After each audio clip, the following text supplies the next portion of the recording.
Amado Boudou, antes de conocerse el veredicto. Hace instantes lo hizo Nicolás Ciccone. Sino el devenir mismo. Toda un intento de cuestión probatoria.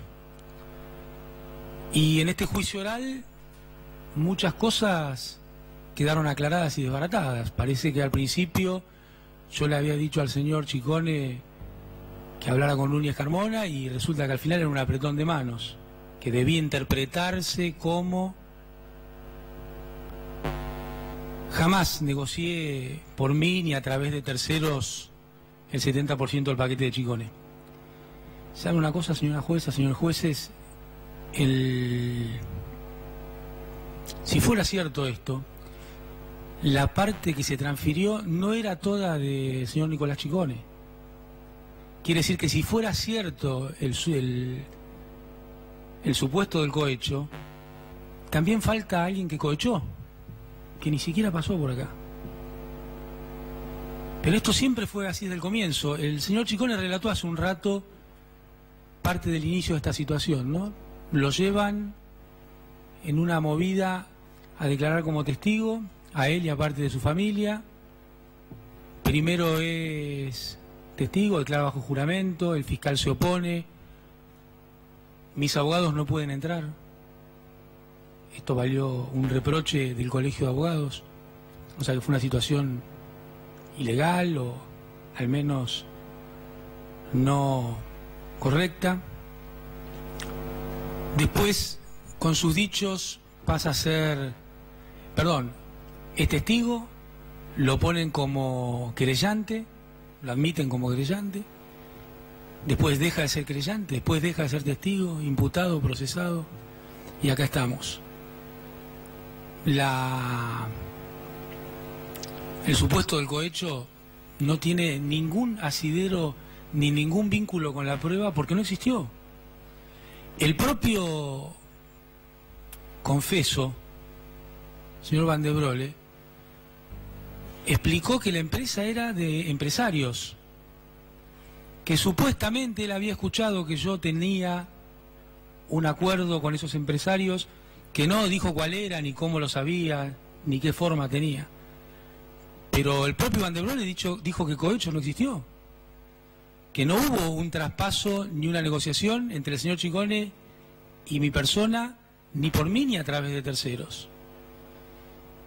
Y digo estas palabras más allá de lo que va a presentar mi abogado después, como quedó organizado por el tribunal, después de que habláramos. Es decir que la situación del cohecho no tiene ningún correlato con ninguna de las pruebas que se dijo, ni aún con los dichos del arrepentido, imputado, confeso, Alejandro Van de Brolle. Es más, él fue taxativo en esto. Atrás de la compra de la empresa están tal y tal empresario. El señor fiscal dijo que yo había traído al final al señor Moneta como parte de esto. Y la verdad es que es lo mismo que expresé en mi primera indagatoria en primera instancia. La misma explicación, porque es lo que está en los papeles. No hace falta leer el libro de un periodista, hace falta leer lo que está en los expedientes. La otra cuestión que atraviesa este juicio es esa, ¿no? El periodismo tiene un rol importante, un rol destacado, pero no es ser la justicia de la República Argentina. Ni aún que alguien sea un gran periodista, ni aún que sea muy hábil en la escritura, nunca puede ser un testigo. No tiene calidad de testigo. Testigo percibe, oye, ve, no cuenta lo que le contaron. No cuenta la articulación de un relato que sin duda tiene objetivos periodísticos y no objetivos judiciales. Es algo que también va en contra de lo que uno aprendió de lo que es un testigo y bueno, va a marcar, me parece, los tiempos también, ¿no? Este tipo de cuestiones, inversión de la carga de la prueba, testigos que no son testigos. El señor Van de Brolle dice que escuchó cosas, o sea que él dijo acá cosas que escuchó de alguien que le decía, pero también dijo que no me conocía, que me había visto en un restaurante o en un bar, pero jamás escuchó palabras de mí. Sin embargo, se intenta tomar como verdaderas cosas que él dice que le contaron. Dice que le contaron que yo dije. Es como demasiado inmediato para hacer una prueba, sobre todo cuando viene de un imputado, por más colaborador que sea, ¿no? Así que el supuesto del cohecho, yo creo que no hay ninguna prueba. ¿Sabe por qué no hay ninguna prueba? Porque no fue. Porque no existió. No es que es un problema de pruebas, es un problema del fondo de la cuestión. El señor Ciccone negoció su empresa con empresarios privados que iban a poner dinero o que pusieron dinero, al cual le transfirió un porcentaje de acciones, que no todo se lo transfirió él, sino que su hermano y una de sus hijas también le transfirieron. Sin embargo, esa cuestión es como que no se mira. Como que no se mira lo que dijo Van der Broele, como no se mira lo que dijimos cada uno de nosotros, que la verdad es consistente y coincidente. Inclusive cuando aparece una figura de una persona que arrepentido confiesa, y confiesa que no hubo un cohecho. Confiesa que hubo una transferencia de acciones entre dos empresarios o entre dos grupos empresarios. Está claro que el intento de involucrarme a mí en un cohecho ya lleva 7 años, ha sido machacado asiduamente por la prensa. Y repito, la prensa tiene un rol, pero no es el de la justicia de la República Argentina, no es el del Poder Judicial de la República Argentina, no es el de las personas que administran el sistema legal de la República Argentina. Así que a mí, que todavía sigamos hablando del tema del cohecho, con los dichos de Van der Broele arriba de la mesa, con los dichos del señor Ciccone arriba de la mesa, con las cuestiones probatorias de los teléfonos, de los lugares, de los llamados arriba de la mesa, realmente creo que es una hipótesis que está totalmente desbaratada. Y simplemente intentar sostenerla es mantener una cuestión que desde los medios se impuso y se repitió hasta el hartazgo durante 7 años ya. Respecto del tema de las negociaciones incompatibles, entiendo que esto no es un alegato, pero me parece que solo tiene algún sentido tratar de dejar un testimonio adicional y clarificar todas estas cuestiones. Respecto del tema de las negociaciones incompatibles,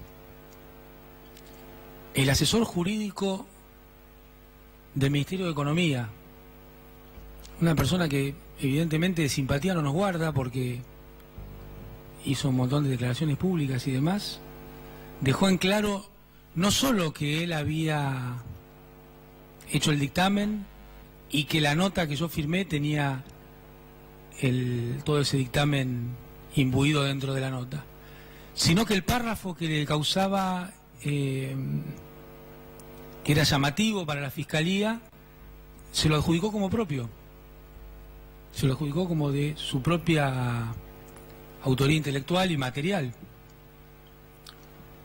Me parece a esta altura del debate que es claro que en la nota que yo respondí al jefe de la FIP, de ninguna manera había una intención mía, sino que era simplemente una respuesta además legal y en términos correctos, que no pedía nada que estuviera fuera de las cuestiones que eran para cualquier empresa.